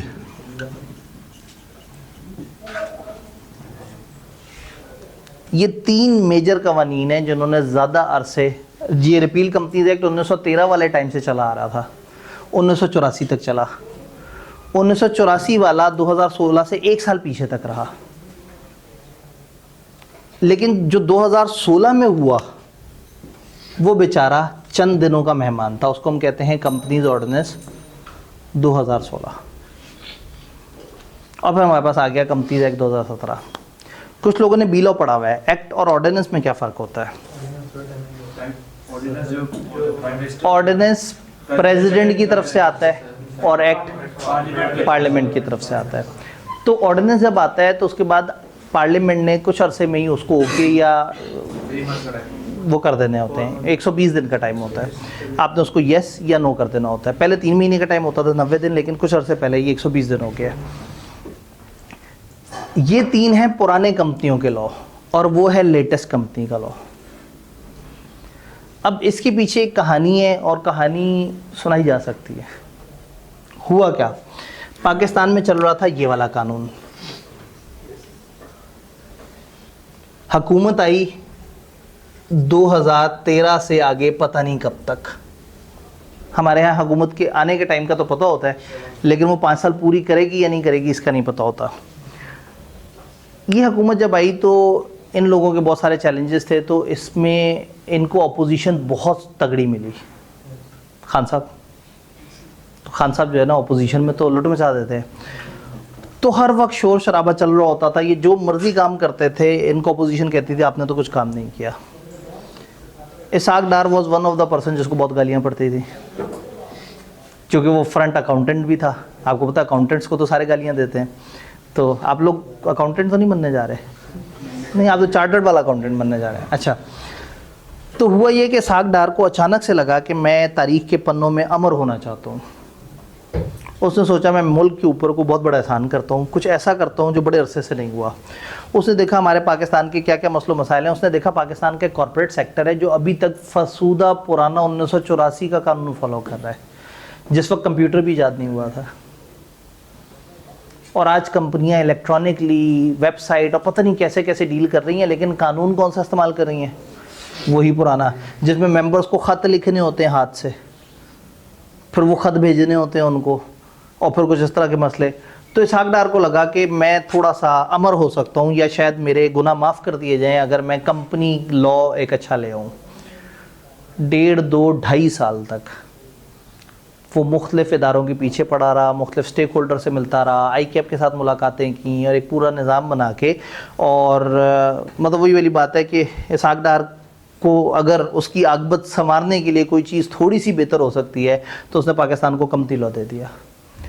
तो उसने बड़े सारे मीटिंग्स की, बड़े सारे सेशंस किए, बहुत सारे लोगों के साथ मिलके ना एक कंपनी लॉ बनाया कि ये कंपनीज एक्ट है। और 2016 के आसपास जब उसे लगा कि अब आगे हुकूमत बस तकरीबन ख़त्म होने ही वाली है, तो जल्दी से जल्दी जो है ना उसने पार्लियामेंट के सामने रखा कि जी ये हमारा वो है, लॉ है, इसे अप्रूव करें। लॉ बनवाने के लिए उसने स्पेशलिस्ट का सहारा लिया। अगेन बी लॉ वालों ने पढ़ा हुआ है इस बात को कि कभी कभी कानून बनाने वाले कुछ अथॉरिटीज़ को इजाज़त दे देते हैं कि तुम लोग कानून बना लो, डेलीगेटेड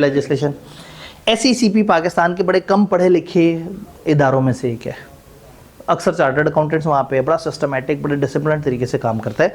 कंपनियों को चलाने वाला जो वो अथॉरिटी है वो SECP है।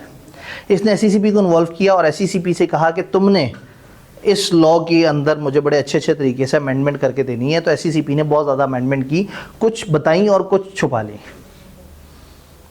कुछ SECP वाले भी ना तंग आए बैठे थे, क्योंकि 1984 से ही कुछ चीज़ें गलत हो रही थी, और जब SECP उसको ठीक करना चाहता था तो पता लगता था कि कानून में जो लिखा हुआ है वो उसकी प्रेफरेंस है।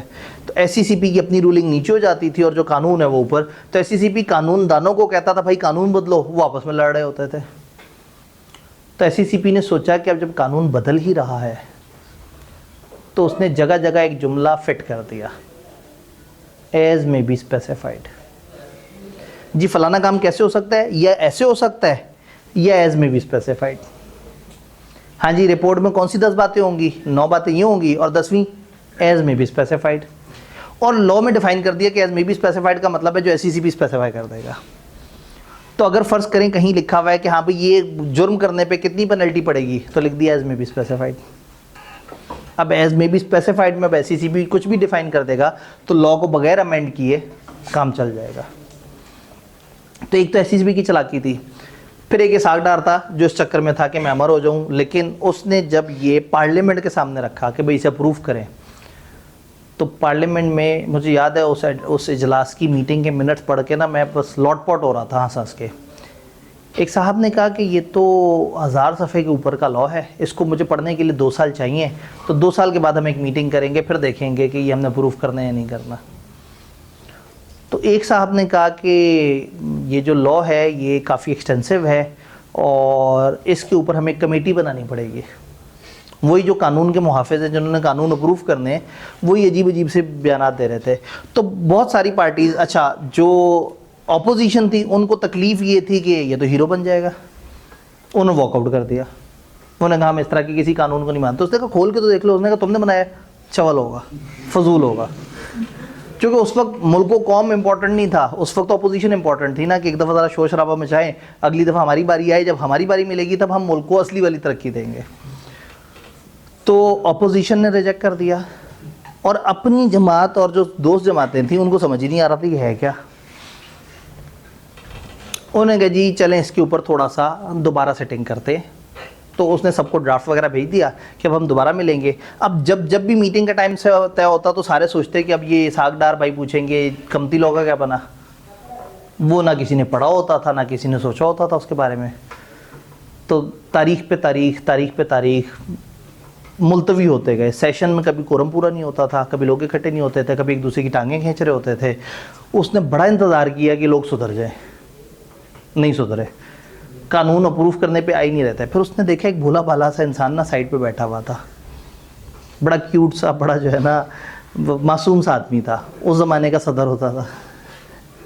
उसको जाके कहा कि भाई कानून अप्रूव करने का एक तरीका तो पार्लियामेंट वाला होता है, एक तरीका ये है कि तुम इसे अप्रूव कर दो। उसने कहा जिसमें लिखा क्या है? तो सागदार ने कहा पहले बड़ा तुम साइन करते हो देख के। तो वो खैर मासूम सा सदर था, पता चलता उसको बहुत ज़्यादा था नहीं। उसने कहा अच्छी चीज़ है, इसने कहा बहुत अच्छी चीज़ है, साइन कर दिया। अचानक से हंगामी बुनियादों पे मुल्क में कमती ऑर्डिनेंस 2016 आ गया। अब जब ये ऑर्डिनेंस रातों रात अचानक से आ गया तो इसकी अपनी जमात वाले लोग परेशान हो गए, जिसको कहते नहीं अभी रोको, इलेक्शन के करीब ज़रा पॉइंट स्कोरिंग करेंगे। इसने कहा पता नहीं इलेक्शन तक पहुँचते नहीं पहुँचते। अंकल टॉम सबको उठा के अगर ले गए, ठीक है, अब अपोजिशन वाले दोस्ती कर रहे थे अंकल टॉम के साथ, और अंकल टॉम के साथ जिसकी दोस्ती होती है वो दूसरे को उड़ा देता है। उम्मीद करता हूँ आप अंकल टॉम के बारे में जानते हैं। तो इसने कहा भाई मुझे नहीं पता नवाज शरीफ भी कब तक रहता है, मैं कब तक रहता हूँ, हमारे साथ क्या होता है, आगे हमें कितना जेलों में सड़ना पड़ता है, मैं तो ये लॉ लेके आना चाहता हूँ। तो उसने अपनी ही जमात की भी अपोजिशन और बाकी सबके अगेंस्ट जाके अचानक से ऑर्डिनेंस ले आया, कमती ऑर्डिनेंस 2016। अभी मैं ना ये बताना इसलिए चाह रहा हूँ कि बहुत सारी जगह पे ना, एक जगह पे पहुँच के मैं कहूँगा इससे आगे पता है क्या है, आप कहेंगे क्या, मैं कहूँगा पता नहीं। तो मैं थोड़ी सी उसकी हिस्ट्री बता दूं कि हुआ क्या हमारे साथ, मुल्क के साथ कितना बड़ा नाइंसाफ़ी हुई। अब जब ऑर्डिनेंस आ गया, अब सारों की हालत ख़राब कि ये कैसे हो सकता है। लोगों ने मीडिया पे सवाल उठाने शुरू कर दिए कि जी पार्लियामेंट मौजूद है, या तो डिज़ोल्व हुई हो या मुल्क में मार्शल लॉ चल रहा हो। भाई 2001 में जो इनकम टैक्स वाला ऑर्डिनेंस आया तो उस वक्त मुल्क में मार्शल लॉ चल रहा था। तो 1984 वाला भी जो ऑर्डिनेंस था वो इसलिए ऑर्डिनेंस था कि उस वक्त भी मार्शल लॉ था, वरना तो एक ऑर्डिनेंस आता है तो वो कुछ अरसे में एक्ट बन जाता है। तो अब लोग सवाल पूछ रहे थे कि भाई आपने इसको एक्ट की तो शक्ल दी ही नहीं, ये तो अभी भी ऑर्डिनेंस है, तो इसको एक्ट की शक्ल कैसे देंगे? पार्लियामेंट को बैठना पड़ेगा। अब अगर पार्लियामेंट ना बैठे और ये 120 दिन तक इसको वो ना करे तो इनको कोई जस्टिफिकेशन देनी पड़ेगी अपनी मीटिंग ना करने की। तो फिर तंग आके पार्लियामेंट ने सोचा, पार्लियामेंट मतलब नेशनल असेंबली और सेनेट, इन्होंने सोचा कि एक मीटिंग करते हैं और उसको ओके करते हैं। अगर ओके कर दें तो फिर इसहाक डार अमर हो जाएगा कि सन 2016 का कमतीज ऑर्डिनेंस कौन लेके आया? इसहाक डार। इन्हें को कुछ ऐसा हो कि ये हो कि गवर्नमेंट लेके आई है। किसी ऑर्डिनेंस को एक्ट बनाने के लिए आपको उसमें अमेंडमेंट करनी पड़ती है। अगर आपने ordinance as it is okay कर दिया तो वो तो ऑर्डिनेंस के तौर पे चलता रहेगा। अब आपने जब उस ऑर्डिनेंस को अप्रूव करना है या उसमें एतराज़ देने हैं तो वो इतने सिग्निफिकेंट मटेरियल एतराज़ होने चाहिए कि उसकी शक्ल ही बदल जाए काफ़ी ज़्यादा। अब जब आपस में सर जोड़ के बैठे कि यार ये तो ऑर्डिनेंस, ये तो 1000 सफ़े से ऊपर की चीज़ आ गई है, अब इसका करना क्या है? तुमने पढ़ा है? उन्होंने कहा मैंने नहीं पढ़ा। तुमने पढ़ा है? नहीं पढ़ा। चैट जीपीटी भी नहीं होता था उस वक्त, नहीं तो उसी को देके उसी से समरी निकलवा लेते। अब सारे वो लोग जिन्होंने मुल्क के कानून बनाने थे, जो कि अल्हम्दुलिल्लाह कभी भी नहीं पढ़ते कानून बनाने से पहले, उन्होंने सोचा अब क्या करें, हमें लॉ बदलावा देना पड़ेगा ताकि हम अपना कंपनीज एक्ट ला सकें।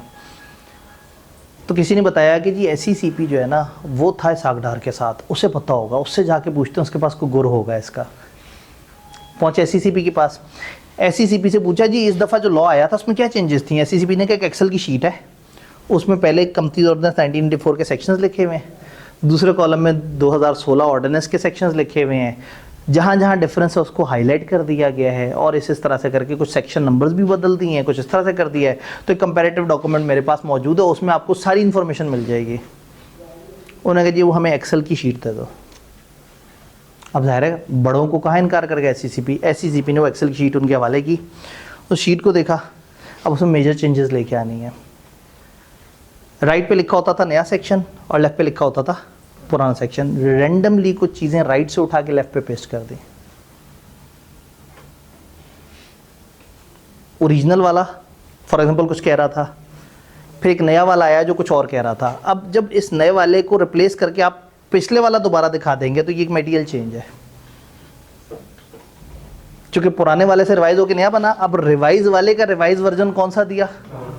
पुराना वाला। तो कुछ जगह पुराने वाले को उठा के नए वाले जगह पे पेस्ट कर दिया। कुछ नए जो सेक्शन इंट्रोड्यूस हुए थे उनमें से आधे डिलीट कर दिए, कुछ के सेक्शन नंबर्स बदल दिए। ये बगैर देखे कि अक्सर सेक्शन के अंदर लिखा होता था कि रेफर करो सेक्शन नंबर 236 का क्लॉज है, वो तो भूल गए कि अंदर क्रॉस लिंकिंग है, सेक्शन नंबर बदल दिए। बहुत सारी चीज़ें आगे पीछे करके उसमें कोई 50-57 उल्टी सीधी चेंजेस करके और एक नया नुस्खा सामने ला के रखा जो पिछले नुस्खे से मटीरियली डिफरेंट था, और कहा ये है पार्लियामेंट की वर्किंग और हम इस कंपनीज एक्ट 2017 को अप्रूव कर रहे हैं। तो सिर्फ सियासी उल्टी सीधी हरकतों की वजह से फलाना क्रेडिट ना ले जाए, फलाना क्रेडिट ना ले जाए, सब लोगों ने मिलजुल के पाकिस्तान को एक बड़े अच्छे कानून से महरूम कर दिया। तो ये अक्सर लोग सवाल पूछते हैं कि जी रिपील कंपनीज एक्ट तो अंग्रेज़ों के ज़माने का है 1984, तो ये 2016-17 ऐसी क्या मौत पड़ गई थी कि साल के अंदर अंदर अगला वाला कानून आ गया? वो चक्कर ये था कि इसको ऑर्डिनेंस के तौर पे जीने नहीं देना चाह रहे थे और उसको मैसिवली चेंज कर दिया। तो अब अक्सर एक जगह पे कहानी चलते चलते पहुंचेगी, मैं कहूँगा अच्छा जी अब ये वाला डॉक्यूमेंट हम उठा के रजिस्ट्रार को भेजेंगे और उसके बाद पता है क्या होगा? आप कहेंगे क्या? मैं कहूँगा वो सेक्शन डिलीट हो चुका है। तो इतनी बड़ी इल्मी नाइंसाफ़ी की थी इन्होंने कंपनी लॉ के साथ। तो अभी कंपनीज एक्ट पाकिस्तान के चंद बड़े साफ़ सुथरे लॉज में से, लेकिन स्टिल उसके अंदर बहुत ज़्यादा इस तरह की क्लैश हैं कि एक चीज़ बताते हैं आगे उसका जिक्र नहीं मिलता, एक चीज़ रेफ़र करती दूसरे सेक्शन को, दूसरा सेक्शन वहाँ से गायब हुआ होता है। और कुछ SECP बहादुर ने चालाकियाँ कर ली, जगह जगह लिख दिया एज में भी स्पेसिफाइड। तो ये इन सारे बड़ों की आपस की सुस्तियों और आपस की पॉइंट स्कोरिंग की वजह से हमें इस वक्त अब 2016-17 दोनों कानून मिल गए। अब अगर आपसे कोई पूछे जी कंपनी किसे कहते हैं, तो आप कहेंगे कंपनी उसे कहते हैं जो यहाँ रजिस्टर हुई हो या यहाँ रजिस्टर हुई हो। कितनी प्यारी डेफिनेशन। कंपनी वो चीज़ है जो फॉर्म या रजिस्टर हुई हो इस एक्ट में जो हम पढ़ रहे हैं, या प्रीवियस कंपनी लॉ में, तो इन तीनों को मिला के हम बोलेंगे कंपनी लॉ।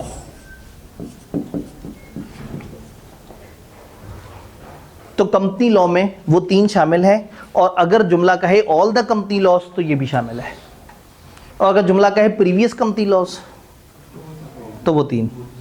तो कंपनी लॉ की, कंपनी की क्या डेफिनेशन है? कंपनी उसे कहते हैं जो कंपनीज एक्ट 2017 में रजिस्टर हुआ हो या कंपनी लॉ में रजिस्टर हुआ हो। और कंपनी लॉ की क्या डेफिनेशन है? ये वाला, ये वाला, ये वाला, और कभी कभी जब तक कॉन्टेक्स्ट कुछ और नहीं कह रहा, ये वाला भी। तो हमारे पास जो किताब की सबसे पहली डेफिनेशन और जो उससे अगली डेफिनेशन है वो दोनों इस काबिल ही नहीं है कि वो पेपर में पूछी जाए। एक दफ़ा उन्हें देख लेते हैं, पहले दिन के कचरे मचरे के साथ उसे भी दफन कर देंगे। कंपनी किसे कहते हैं? A company formed and registered under this act और the company law. Company law किसे कहते हैं? Repealed companies act, companies ordinance 1984, companies ordinance, ये तीनों उसमें शामिल है। And also include this act unless context provide otherwise. Unless के जुमला प्रीवियस का जिक्र कर रहा है, आपने मौजूदा को, अब अगर कोई भी कहे ना कंपनी लॉ को देखो तो इसका मतलब है चारों, और अगर कोई कहे प्रीवियस कंपनी लॉ को देखो तो वो तीन। तो वो तीन हमेशा कंपनी लॉ में आएंगे, और लेटेस्ट वाला तब आएगा जब सियाको सबाक से ऐसा नहीं लग रहा कि हम पुराने का जिक्र कर रहे हैं। तो कंपनी कहते हैं उस सेटअप को जो कंपनीज एक्ट 2017 में रजिस्टर हुआ या पिछले किसी कंपनी लॉ में, और कंपनी लॉ कहते हैं उन तीन को और कभी कभी चार को। तो सिर्फ ये दो तीन लाइनें पढ़ने के लिए हमने एक हिस्ट्री देखी, लेकिन हिस्ट्री बताने का मकसद ये भी था कि जगह जगह जो बीच में एज में भी स्पेसिफाइड आएगा, ये कहानी चलते चलते मैं एकदम से ब्रेक लगा दूंगा और फिर आपसे कहूँगा इससे आगे सेक्शन मौजूद नहीं है, तो फिर आपने उस टाइम पे ज़्यादा दुखी नहीं होना है, क्योंकि मैंने आपको पूरी हिस्ट्री बताई है कि आपस की ज़िद में एक दूसरे की टांग खींचने के चक्कर में मुल्क के साथ क्या होता है। हम ये नहीं कह रहा कि कोई इसाक डार को उसकी अपनी पार्टी ने सपोर्ट किया, उसको अपनी पार्टी ने भी सपोर्ट नहीं किया। इसाक डार के बड़े कम ही अच्छे कामों में से एक काम ये है कि उसने पाकिस्तान में जो 1984 से अब तक हम वो पुराने ज़माने का कानून पढ़ रहे थे और बहुत ज़्यादा डिफ़िकल्टीज आ रही थी, उसने एक नया कानून देने की कोशिश की। ऑल्दो वो ख़राब हुआ बट स्टिल उसमें 20-30% ख़राबी हुई, मैक्सिमम हिस्सा उसका महफूज रहा। तो क्या हमें कंपनी और कंपनी लॉ समझ आ गया? अब कंपनी आपसे जब भी कोई पूछेगा कि जी किसे कहते हैं तो आप बता देंगे। आप ये नहीं बताएंगे कंपनी फलाना चीज़ को कहते हैं जिसके ये फीचर्स हो। आप कहेंगे कंपनी उसे कहते हैं जो कंपनी लॉ में रजिस्टर हुई हो। वो कहेगा कंपनी लॉ कैसे कहते हैं, आप कहेंगे वो तीन और कभी कभी चौथा भी। तो ये दोनों ऐसी डेफिनेशंस हैं जो टेक्निकली स्पीकिंग पूछे जाने वाली नहीं है। हाँ, एमसीक्यू के अंदर हो सकता है वो आपको कहें कि इनमें से कौन सा कंपनी का लॉ नहीं है, और कंपनीज ऑर्डिनेंस 2014 भी डाल दें बीच में और 1984 भी लिख दें, ये देखने के लिए कि कम से कम आपको उतना जहन में है या नहीं। कंपनी की डेफिनेशन समझ आई? वो जो हमारे जो बोर दिन हैं उनमें से आज और कल ये 2 दिन थोड़ी सी ज़रा ज़्यादा बोरियत होगी, फिर हम यूज्ड टू हो जाएंगे। नहीं, फिर हम प्रोसीजर्स में आ जाएंगे तो हमारे लिए थोड़ी सी ज़िंदगी आसान हो जाएगी। क्या हमें ये बात समझ आई? कंपनी बाय डेफिनेशन उसे कहते हैं जो कंपनी लॉ में रजिस्टर हुई हो। अब अगर एफबीआर वाले कह दें कि सारी कंपनियां टैक्स देंगी, तो जो बैंकिंग कंपनी है वो तो खुशी से नाच रही होगी, क्योंकि कंपनी किसे कहते हैं जो कंपनी लॉ में रजिस्टर हुई है, और बैंकिंग कंपनी तो बैंकिंग कंपनी तो ऑर्डिनेंस में रजिस्टर हुई है। तो जब वो कहेंगे कि कंपनी की लायबिलिटी इस तरह की होनी चाहिए, तो इंश्योरेंस की कंपनी तो धमाले डालेगी। क्यों? क्योंकि इंश्योरेंस की कंपनी तो इंश्योरेंस ऑर्डिनेंस 2000 में रजिस्टर हुई है। तो प्रॉब्लम ये है कि आपने कंपनी को महदूद कर दिया। कंपनी का मतलब क्या है? एनी सेटअप कंपनी लॉ में रजिस्टर हुआ। तो अगर लॉ ने सारी तरह की कंपनियां पुकारना होगा तो वर्ड इस्तेमाल करेंगे कॉरपोरेट या कॉरपोरेशन या बॉडी कॉरपोरेट। तो हमारे पास एक डेफिनेशन है इस चैप्टर में जो आईकेएफ को पसंद है। बॉडी कॉरपोरेट या कॉरपोरेशन किसे कहते हैं? 3 तरह के सेटअप को। A company incorporated under this act और कंपनी लॉ, ये लाइन तो अभी देखी थी हमने। दूसरा, कंपनी इनकॉर्पोरेटेड आउटसाइड पाकिस्तान। तीसरा, अ बॉडी कॉरपोरेट, कोई भी और company declared as company in the relevant. अगर बैंकिंग कंपनी वालों को उनका लॉ कंपनी बोलता है तो फिर हम भी उनकी बॉडी कॉरपोरेट बोलेंगे। तो अब अगर लॉ ने all the type of companies बोलना होगा तो वर्ड कंपनी इस्तेमाल नहीं करेगा, बॉडी कॉर्पोरेट इस्तेमाल करेगा या कॉर्पोरेशन इस्तेमाल करेगा। और इतने जोशो खरोश से ये डेफिनेशन हमें क्यों पढ़ाई जा रही है पता नहीं, क्योंकि आगे हमारे पूरे सिलेबस में बॉडी कॉर्पोरेट लफ्ज़ से हमारा कोई लेना देना नहीं। कुछ जुल्म एससीसीपी ने किए, कुछ इसहाक डार ने किए, कुछ अपोजिशन ने किए, कुछ इन सब ने मिलजुल के किए, और जो बच गया था वो आईकेएफ ने कर दिया। पहली इतना डिस्कनेक्टेड सी चीज़ें ऊपर से उठा के वो डेफिनेशन डाल दी जिसका आगे इस्तेमाल ही कोई नहीं। जब नई स्कीम आ रही थी तो मैं बहुत लड़ा हूँ उनसे कि भाई खुदा के लिए ये जो बिल्कुल डिस्कनेक्टेड चीज़ें इन्हें हटा दो। वो कहते हैं अगर बच्चों को बॉडी कॉर्पोरेट का नहीं पता होगा तो आईकेएफ का कैसे पता लगेगा, क्योंकि आईकेएफ भी एक बॉडी कॉर्पोरेट है। मैंने कहा जी आईकेएफ का लग पता जाता है सबको, आप टेंशन ना लें। अगर आप बॉडी कॉर्पोरेट की डेफिनेशन नहीं भी डालेंगे तो लोगों को फिर भी पता लग जाएगा आईकेएफ कौन है और क्या करता है। तो बहरहाल बॉडी कॉर्पोरेट कहेंगे तीन तरह के इदारों को, कंपनी लॉ वाली कंपनियों को, मुल्क से बाहर वाली कंपनियों को, और वो कंपनियों को जिनको उनका लॉ कंपनी कह देता है। दो चीज़ें इसमें शामिल नहीं है, दो चीज़ें आप काउंट नहीं करेंगे। ये जो कोऑपरेटिव सोसाइटी होती है ये दिखने में कंपनी की तरह होती है। आपने को हाउसिंग सोसाइटी देखी सुनी? मेंबर्स होते हैं, इलेक्शन होते हैं, इनके डायरेक्टर्स बनते हैं, इनकी इंतज़ामिया होती है, पैसे लेते हैं, तकरीबन वो उस डब्बे की तरह तो काम कर रहे हैं, लोगों से पैसे लिए और लोगों को ही उसके बेनिफिट्स देती है। तो कोऑपरेटिव सोसाइटी नॉर्मली इमदाद बाहमी में चल रही होती है। कंपनी लॉ कमर्शियल कंपनियों को डील करता है, सिवाय एक सेक्शन के, ये हमेशा कमर्शियल कंपनियों को डील करते हैं। तो इसलिए अगर कोई कोऑपरेटिव सोसाइटी अपने किसी कोऑपरेटिव सोसाइटियों के लॉ में रजिस्टर हो जाए तो खबरदार हमने उसे बॉडी कॉर्पोरेट नहीं कहना। ये तीन चीज़ें बॉडी कॉर्पोरेट में शामिल है और दो चीज़ें बॉडी कॉर्पोरेट में शामिल नहीं है। पहली चीज़ समझ आई। दूसरा, अब इसहाक डार भाई ने जब बनाया था तो अपनी पावर भी रखनी थी, तो लिखा एनी अदर एंटिटी जो कि कंपनी इस लॉ के मुताबिक या किसी और लॉ के मुताबिक ना हो, जिसको concern minister of federal government notification से कह दे कि ये नहीं है। तो लॉ में जगह जगह भाई साहब ने अपने बारे में भी लिखा कि जो रेलेवेंट मिनिस्टर कह देगा वो मानी जाएगी बात। और रेलेवेंट मिनिस्टर कंपनी लॉ के ऊपर एससीसीपी के ऊपर फाइनेंस मिनिस्ट्री होती है, और फाइनेंस मिनिस्ट्री का जो मिनिस्टर था वो इसहाक डार खुद था। तो इस लॉ में कुछ जगह उसने अपनी भी पावर्स रखी हैं कि जिसको मिनिस्टर कह देगा वैसे होगा। लेकिन इस कानून के आने के बाद कुछ अरसे में वो भाई साहब भी गायब हो गए, तो मिनिस्टर वाला भी। इस कानून में आपको सुन के हैरत होगी, कंपनियों के लिए इसने नया कॉन्सेप्ट इंट्रोड्यूस कराया था जॉइंट इन्वेस्टिगेशन टीम बनाने का। जब भी कंपनियों के मसले होंगे तो उनकी जॉइंट इन्वेस्टिगेशन टीम बनाई जाएगी। इसका एब्रीविएशन पता है क्या है? JIT बनाई जाएगी। ये इंट्रोड्यूस किया इसहाक डार ने अपने दुश्मनों से बदला लेने के लिए, और सबसे पहले ये इस्तेमाल हुई है नून लीग के ऊपर कि इनकी JIT बनाई गई और जो कंपनियों से रिलेटेड जो मामला थे उसके ऊपर लंबे चौड़े करप्शन के और वो लंबे चौड़े वो एग्रीमेंट और वो जो सारी चीज़ें वो सामने आ गई। तो होता ये है कि जो किसी और के लिए गड्ढा खोदता है वो उसमें खुद भी गिर जाता है। तो कोई भी और एंटिटी जो कंपनी नहीं है या किसी और लॉ में नहीं है, जिसको मिनिस्टर ऑफ फेडरल गवर्नमेंट कह देगा कि भाई इसको नहीं कहना बॉडी कॉर्पोरेट, तो फिर नहीं कहना। कल को वो कह दे खबरदार इंश्योरेंस को पाकिस्तान में कोई कंपनी नहीं कहेगा, तो हम कहेंगे हमारी मजाल, हम हमेशा वही करते हैं जो आप कहते हैं, तो आपने मना कर दिया, हमारी तरफ से भी मना। तो ये डेफिनेशन आईकेएफ को चैप्टर में से जब कुछ नहीं समझ आता उसके बाद 2-3 नंबर होते हैं, वो कहता है ऐसा क्या दूंगे जिससे बच्चे तड़प जाएं, वो ये डेफिनेशन पूछ लेता है। वो डेफिनेशन जिसका कोई रूल नहीं है हमारे सिलेबस में आगे, तो वो डेफिनेशन पूछ लेता है कि 3 चीज़ें कौन सी इंक्लूडेड है और 2 चीज़ें कौन सी एक्सक्लूडेड है। याद रहेगा? अगर मैं अचानक से स्क्रीन पे अंधेरा कर दूं और मैं पूछने की कोशिश करूं कि 3 चीज़ें शामिल कौन सी वाली हैं, तो कुछ बताने की कोशिश करेंगे।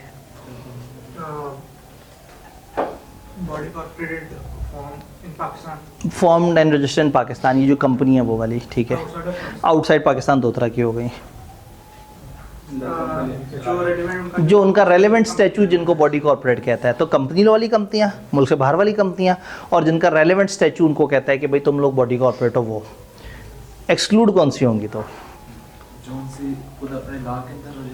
जो कोऑपरेटिव सोसाइटियां अपने लॉ में रजिस्टर हो जाएंगी वो हम उन्हें माइनस कर देंगे। जिसको फेडरल गवर्नमेंट का जो मिनिस्टर है, रेलेवेंट मिनिस्टर यानी कि फाइनेंस मिनिस्टर, वो जिसको कहते हैं कि भाई इसको माइनस कर दो, हम उसको माइनस कर देंगे। तो 3 चीज़ें शामिल होंगी और 2 चीज़ें शामिल नहीं होंगी।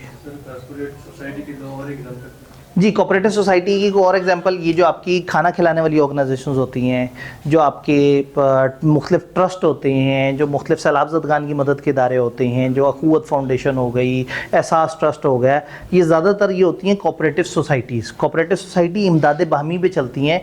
सबसे ज़्यादा जो टिपिकल एग्जाम्पल सबको समझ आ जाती है वो हाउसिंग सोसाइटी की होती है कि वो उन्हीं लोगों से पैसे लेके उन्हीं लोगों पे खर्च कर रहे होते हैं। तो इसी तरह से आपकी जो NGOs हैं ज़्यादातर, ये कोऑपरेटिव सोसाइटीज़ होती हैं। जी, NPOs भी अक्सर, तो जो नॉट फॉर प्रॉफिट ऑर्गेनाइजेशन है और जो नॉन गवर्नमेंट ऑर्गेनाइजेशंस हैं, अक्सर ये कोऑपरेटिव सोसाइटी के तौर पे काम कर रहे होते हैं। कमती लॉ ने इनकी गुंजाइश रखी है। अगर कमती लॉ के अंदर आना है ना, तो उसके लिए एक खास सेक्शन है, सेक्शन 42। हम इसी चैप्टर में पढ़ेंगे वो वाली कंपनियाँ जो कि नॉट फॉर प्रॉफिट पे काम करती हैं लेकिन आना चाहती हैं कमती लॉ के अंदर, चूँकि कमती लॉ बड़ा मज़ेदार सा कानून है। जी, ICAP तो हर जगह फिट हो जाता है। ICAP नॉट फॉर प्रॉफिट भी है, ICAP जो है वो अच्छा इदारा भी है, ICAP बॉडी कॉर्पोरेट भी है, ICAP पब्लिक सेक्टर ऑर्गेनाइजेशन भी है। ICAP पे तो सब फिट हो जाता है। ICAP तो महान है ना, वो तो उसके तो कई शक्लें हैं। वो नहीं होता वो रावण जिसके 10 चेहरे होते हैं, रावण के होते हैं या रावण, हाँ, तो वो ना वो मतलब वही उनकी तरफ रावण है तो हमारे पास ICAP है।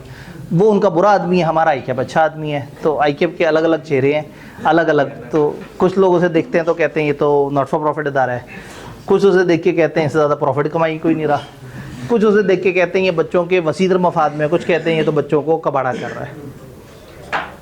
बस है तो अपना ही, क्या करें, मजबूरी है। महबूब अगर जो है ना संगदिल भी हो तो सहना तो पड़ता है, या तो मोहब्बत छोड़ दें। अगर क्वालिफ़िकेशन से मोहब्बत है तो वो क्वालिफ़िकेशन जो है ना वो जिसके पास पड़ी हुई है वो ICAP है, तो फिर जिसने क्वालिफ़िकेशन देनी है उससे मोहब्बत करनी पड़ जाएगी, चाहते या ना चाहते हुए। तो क्या हमें बॉडी कॉर्पोरेट समझ आया? कुछ लोगों ने जल्दी से अपना बस्ता समेटना शुरू कर दिया। अब चूँकि बॉडी कॉर्पोरेट तो समझ आया हुआ है, तो एक डेफिनेशन इसके बिल्कुल साथ की है, वो फौरी समझ आ जाएगी, विच इज़ फॉरेन कंपनी। अभी हमने थोड़े पहले पढ़ा मुल्क से बाहर की ऑर्गेनाइजेशन। मुल्क से बाहर की सारी ऑर्गेनाइजेशन बॉडी कॉर्पोरेट है, लेकिन मुल्क से बाहर की वो ऑर्गेनाइजेशन जो पाकिस्तान में काम कर रही हो, पाकिस्तान में डील कर रही हो, पाकिस्तान में उसके बंदे बैठे हुए हो, पाकिस्तान में उसका ऑफिस मौजूद हो, पाकिस्तान में वो कारोबार कर रही हो, उस बॉडी कॉर्पोरेट को हम कहेंगे फॉरेन कंपनी।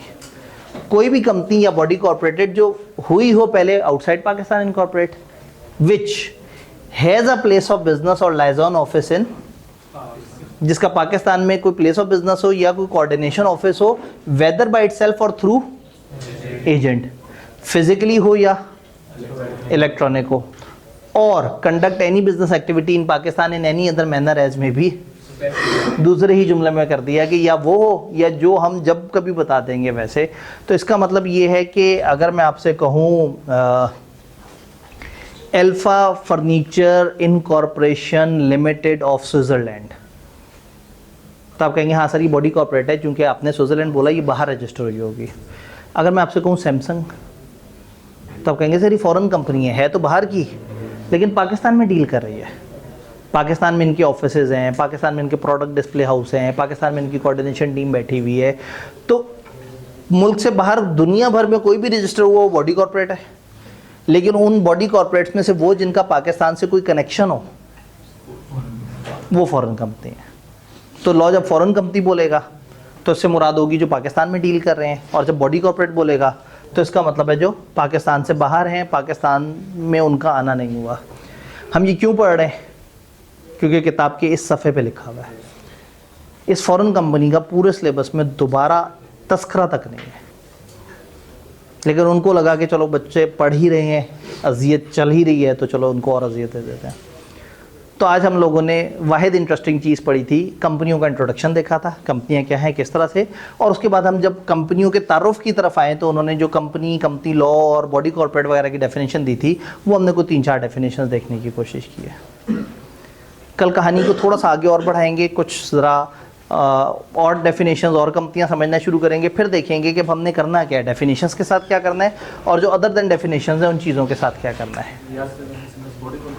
इसमें फ़िलहाल याद करने वाली चीज़ बॉडी कॉर्पोरेट और फॉरेन कंपनी है, उससे पीछे वाली कोई भी चीज़ काबिल ज़िक्र नहीं, लेकिन ये 3 फीचर्स है ना, ये कभी कभी आई के मूड में हो तो पूछ सकता है। तो लिखने वाली चीज़ ये 3 फीचर्स हैं और उसके बाद फिर बॉडी कॉर्पोरेट और फॉरेन कंपनी की डेफिनेशन। ठीक जी इसके बाद 2017 के बाद नई गवर्नमेंट्स आई हैं जी, 2017 के बाद मुख्तलिफ गवर्नमेंट्स आई हैं, और उन्होंने भी कुछ नहीं किया इसको चेंज करने के लिए। उन्होंने भी इसको चेंज करने के लिए कुछ नहीं किया, क्योंकि उन्हें लगता है कि हमने तो कर दिया जो करना था। यानी कि उन्होंने तो 2017 में वो मुश्तरका सारे लोग मिक्स थे, सब ने मिलकर जो कानून साजी कर दी, अब इसकी तो पता नहीं कब बारी आएगी दोबारा। वो देखें ना 1984 वाले की कब बारी आई, इस वक्त तो 500 और इशूज़ हैं।